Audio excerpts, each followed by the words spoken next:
Dr. Bukola Saraki, the outgoing president of the 8th Senate of the Federal Republic of Nigeria, is widely known for his baby boy looks and charming smile. From his background as an award-winning governor of Kwara State, Dr. Saraki has always been driven by an uncanny vision and a desire for excellence. His path to the Nigerian Senate was built on a career of achieving first in public office and his emergence as an exemplary legislator due to his incessant push for policies for a better Nigerian society. Most notable was his 2015 uncovering of the petroleum subsidy scam, the biggest fraud in the Nigerian government in recent history. As at the end of August 2011, 931 billion has been spent. That is a variance of 771 billion, or 700% above budget.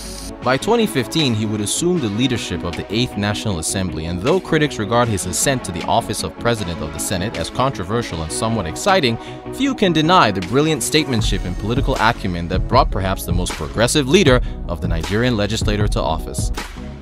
Dr. Saraki's time in office was not always without challenges, and his first major hurdle was the controversy surrounding his emergence as President of the Senate. A Code of Conduct Tribunal investigation of him was launched, combined with a dedicated negative media war, which dragged on for months. Nigerians widely held the belief that the CCT investigation was politically motivated by the leadership of the APC and the federal government, despite the numerous attempts by the latter to prove it had nothing to do with it. Victory eventually came Dr. Saraki's way at the Supreme Court, where he was adjudged not guilty of all accusations leveled against him. President Buhari praised him after his victory at the Supreme Court, saying, "I have seen him go through the torturous journey of the judicial process. He persevered, and in the end, the highest court of the land, the Supreme Court, found him not guilty as charged." Despite the distractions, Dr. Saraki increased his focus on the Herculean task of restoring confidence in a broken economy that had been brought about by growing executive negligence, low oil prices, and rising poverty. To improve the Nigerian business environment, he led his leadership team of the 8th Senate to push for market-focused reforms that would engineer an urgent revitalization of the economy and improve access to funding for healthcare and education through a number of landmark legislative interventions and reforms. Dr. Saraki's background in the private sector and his desire for excellence would see him assemble a team of experts for the very first National Assembly Business Environment Roundtable, a landmark achievement which produced numerous bills and reforms aimed at improving the business environment, diversifying government revenue away from oil, and creating jobs. The success of this roundtable was centered on the fact that the reforms and bills it introduced were based on the needs and input of the private sector, especially representatives of the Nigerian Economic Summit Group and the Nigerian Bar Association. One of the core areas the National Assembly Business Environment Roundtable focused its efforts on was the promotion of local content and local manufacturing, and it pushed the federal government to prioritize this as a key pillar against which to build the economy. This change to a private sector-led policy development was widely lauded home and abroad. Some of the legislation produced through the roundtable that's set to reform the Nigerian business environment include the Credit Reporting Act Bill, Electronic Transactions Bill, the Company and Allied Matters Act Amendment Act, the Petroleum Industry Governance Bill, and numerous others. Dr. Saraki has always stood by the ideal that societies are strengthened by their commitment to strong institutions, and he lived this ideal despite attempts to weaken the Nigerian legislature and, by extension, its democracy.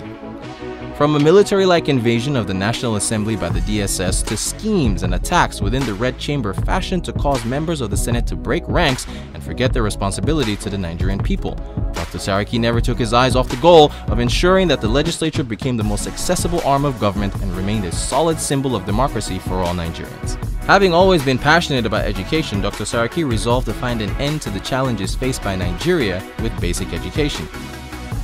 The Nigerian state governors had increasingly refused to access the Universal Basic Education Fund due to the high level of counterpart funding required to do so, and this situation was denying millions of Nigerian children access to basic education. To solve this, the 8th Senate under Dr. Saraki's leadership passed the UBEC Amendment Bill to effect a downward review of the counterpart funding requirement to 10%, allowing greater access to federal funding to provide basic education for present and future generations. In the healthcare sector, the Senate under Dr. Saraki passed a law to contribute 1% of the Consolidated Revenue Fund to basic healthcare across Nigeria. Something that is surely sustainable, that is, after I build those health centers, we are sure that they will be maintained, there will be drugs, there will be human resources. This move was applauded by the Nigerian Medical Association and several healthcare advocacy groups. Music icon and health activist Bono famously told Dr. Saraki, "You made it happen," in appreciation of how the CRF reform helped increase funding for basic healthcare in Nigeria. Dr. Saraki also constantly interfaced with colleagues in the medical profession to check industrial actions which would put patients at risk. A notable example was his intervention in the Johesu strike, which was suspended due to Dr. Saraki's assurances that the demands of health workers would be met by the Nigerian government.